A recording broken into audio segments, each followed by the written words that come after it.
Bleaching powder polythene দেওয়ার কথা এটা আমরা জানিও না, যাই না।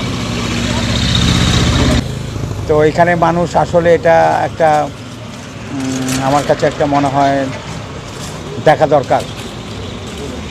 দুইটা গরু কিনলাম, আছে দাম মোটামুটি রিজনেবল।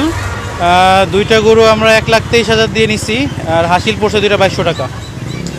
আর এমনিও সব কিছু পরিস্থিতি ভালো, কিন্তু সিটি কর্পোরেশন থেকে কোনো উল্লেখযোগ্য কোনো ধরনের আমরা উদ্যোগ বা তাদের কোনো ধরনের এই যে পলিথিন বা কোনো ধরনের ময়লা বর্জ্য ব্যবস্থাপনার কোনো ধরনের উদ্যোগ এগুলো চোখে পড়ে নাই আর কি, যেটা আসলে এই মুহূর্তে খুব বেশি প্রয়োজন। যেটা যে দেখলাম ঢাকা সিটি কর্পোরেশনে ব্যাপকভাবে আপনার প্রচারণা হচ্ছে, পলিথিন দেওয়া হচ্ছে, কিন্তু এই গাজীপুর সিটি কর্পোরেশনে এমন কোনো উদ্যোগ দেখি নাই বা এমন কোনো আমরা কোনো লিফলেট বা কোনো ধরনের দেখি নাই যে যেটার মাধ্যমে আমরা বর্জ্য ব্যবস্থাপনা করতে পারবো আর কি।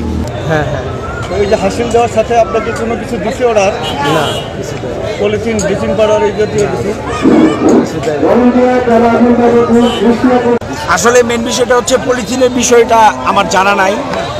যদি দেওয়ার কথা থাকে তাহলে আমরা পলিথিন দিব আমাদের কাছে।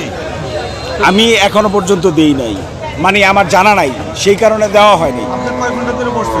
আমি আজকে 12টা থেকে বসছি, এখন কত বাজে? এখন বাজে হচ্ছে 3টা। উনি তো আমাদের যে আহ্বান সেটা আমরা ইতিমধ্যে তাদেরকে আমাদের সিটি কর্পোরেশনের পক্ষ থেকে এই বজ্র রাখার জন্য আমরা পলি ব্যাগ দিয়েছি যেটা পচনশীল, এবং তাদেরকে আমরা ব্লিচিং পাউডার দিয়ে দিয়েছি। আমাদের প্রতিটি গরুর হাটে আমরা পর্যাপ্ত এই ব্যাগ এবং কি ব্লিচিং পাউডার দিয়ে দিয়েছি, এবং আমাদের প্রতিটি ওয়ার্ডের যে আঞ্চলিক নির্বাহী কর্মকর্তার মাধ্যমে প্রতিটি ওয়ার্ডের যে সচিব আছে সচিবের কাছে পর্যাপ্ত এই ব্লিচিং পাউডার এবং ব্যাগ আমরা পৌঁছে দিয়েছি। তারা বাড়ি বাড়ি যারা কুরবানি দিচ্ছে তাদেরকে পৌঁছে দিচ্ছে। আমরা আশা করি তাদেরকে যে নির্দেশনা দেওয়া হয়েছে যে আপনারা বর্জ্যগুলো ওই ব্যাগের মধ্যে রাখবেন, আপনাদের গেটের সামনে রাখবেন, আমাদের লোকগুলো যে তারা নিয়ে আসবে, এবং আমরা আমাদের গাড়ি দিয়ে, আমাদের সিটি কর্পোরেশনের গাড়ি দিয়ে আমাদের নির্দিষ্ট যে ডাম্পিং আছে সেই ডাম্পিংয়ে আমরা এই 8 ঘন্টার মধ্যে এগুলো পরিষ্কার করার জন্য চ্যালেঞ্জ গ্রহণ করেছি। ইনশাল্লাহ আমরা সাকসেস হব।